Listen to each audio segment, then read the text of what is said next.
Welcome to orientation, and this is Casper. Today we want to talk about drive lines and quadrants with horses.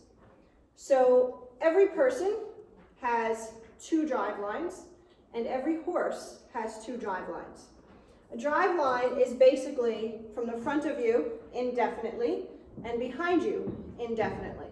The same way with a horse. In front of him indefinitely and behind him indefinitely. What does that mean?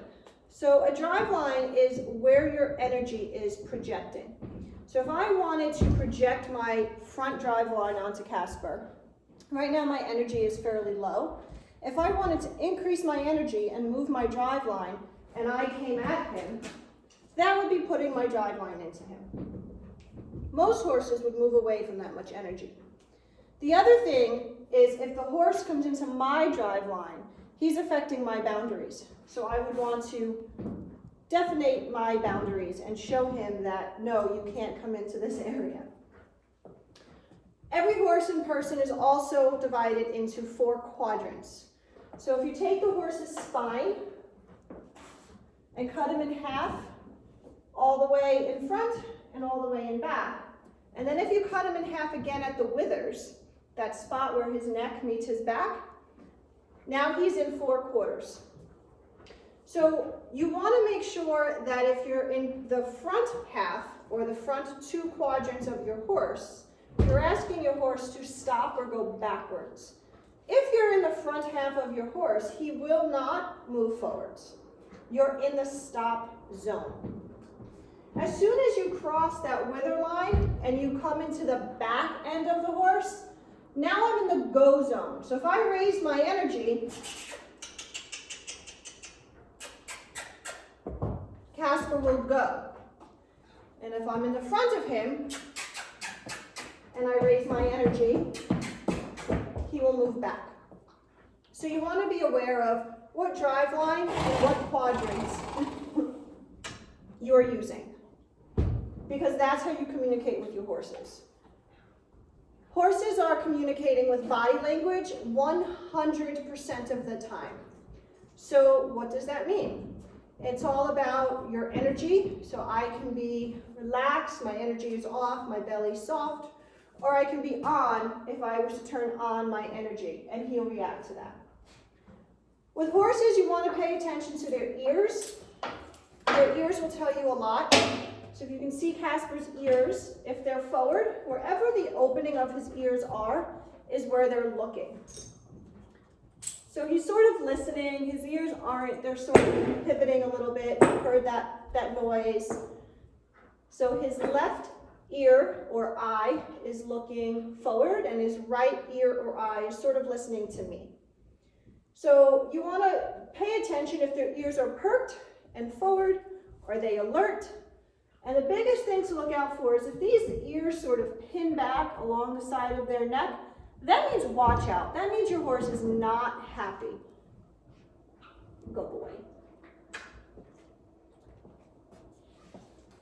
So when you think about safety with a horse, there's lots of ways that a horse can hurt you, even unintentionally. So one of the biggest things a horse can hurt you with is his head. His head weighs about 200 pounds. So if that head comes at you quickly, you could get hurt. They can also bite you. They have pretty big teeth. They can bite you. Your feet stick out, so he could step on your feet. He can rear up and strike at you with his front legs. He can also kick you with his back legs. And this tail is pretty coarse, so you want to watch out if they're swishing flies that you don't get hit in the face or the eyes. Casper is one of our retired thoroughbreds. He's a very good boy. He's a gray horse. You're gray.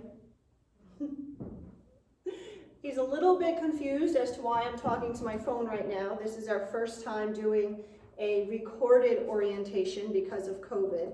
So I'm just trying to remember everything that I want to say to you guys while Casper's trying to figure out what it is that I'm doing talking to my phone. So we covered body language, energy, drive lines, what his ears are doing, eyesight. So horses have two blind spots. If I was to stand directly in front of Casper, you'll notice he picked his head up. He cannot see directly in front of him, and his ears have gone away. He's very confused. Horses cannot see directly in front of them or directly behind them. So we want to make sure that when we're working with horses, hi Bailey, Bailey's making a little cameo appearance. When we're working with horses, we want to make sure we're on the side of them where they can see us. So if I wanted to approach Casper, if he was in the paddock or in a stall, I always want to approach my horse at their shoulder. This way they can see me. I never want to approach a horse head on. If I was to do this and put a halter on, that would be scary. We don't ever want to come at our horse's head. We also try not to pet our horse's faces. He can't see what's happening. So we want to make sure that if we're petting them, we're on the side and he's aware of what's happening. So we talked about the go zone, which is behind them. You make the horse go from back here. The stop zone, which is over here. There's also the relationship zone. So people really want to get in their horses' faces and kiss them. Horses, I've never seen them in the paddock rubbing their faces together. So we don't really like to spend a lot of time rubbing their faces. This is their relationship zone. You'll see horses in the field rubbing each other's withers. And if I start rubbing Casper, his lips are twitching. This is the relationship zone. This is the area where we can reward our horses and really start building a relationship. They really like this area to be rubbed. And you can be pretty hard. If you see them in the paddock, they actually grab each other with their teeth and rub pretty hard right here. I'm just going to grab my list and make sure I'm not forgetting anything. So drive lines, there's two drive lines, forward and back. 4 quadrants. So again, split in half down his spine and split in half right at his withers, which is where his back meets his neck. Body language, we spoke about that. We want to watch their ears. We want to watch for snorting. We want to watch for tail swishing, anything that might alert us that the horse is not happy. We talked about the 3 zones and safety, that horses can hurt us. So also with safety, you might at some point be asked to lead a horse. So when you're leading a horse, the lead line, you want to remember that 8 is great. So if I was leading my horse, always from the left side, I would make an 8 with my lead line and hold that. So that if my horse was to get loose, he could just pull out. We never, remember, oh no, we never want to make an O or wrap the lead line around our hand. Because if my horse got scared and pulled, that's going to get tight on my hand and possibly break my hand or worse. So you want to just remember that when you're leading them, you either want to keep the rope loose or hold the middle of an 8. Good boy. And then finally, the last thing we want to talk about with Casper is rewards. So at Lucky Orphans, we do not hand feed our horses. I can basically do anything to Casper, and he is not going to be looking for treats. He's not going to bite me. However, from time to time, you might see somebody giving a horse a treat. And we use harmony horsemanship and reward-based training. We reward positive behavior. What does that mean? That means if Casper does something that makes me happy, I'm going to give him a reward. But he's not going to get a reward for just standing and being. So I'll show you how we use rewards.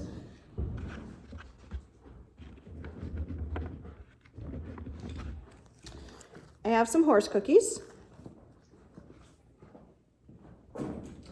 We do not give a reward at any time without saying the word yes. So I can stand here and Casper's not going to try and bite me. He's not going to try and beg for treats. However, if I want him to put his head down, yes. Then he gets a cookie because he put his head down. If I want him to bring his head over here and touch his side, yes. Then he gets a cookie.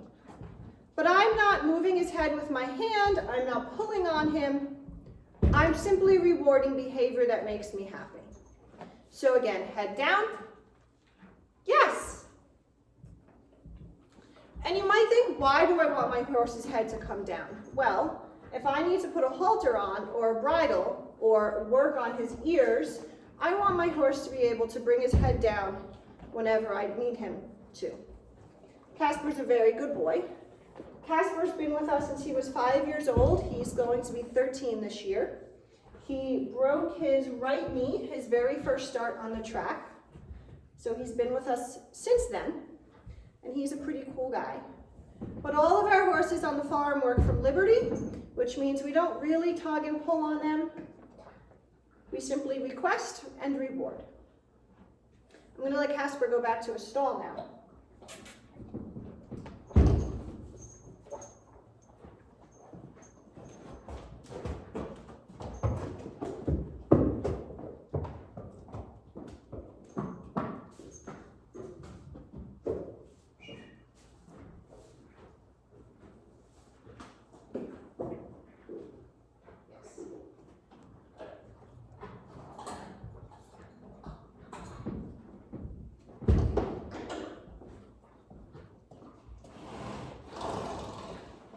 So thank you for hanging out for this video of zones, reward, safety, eyesight.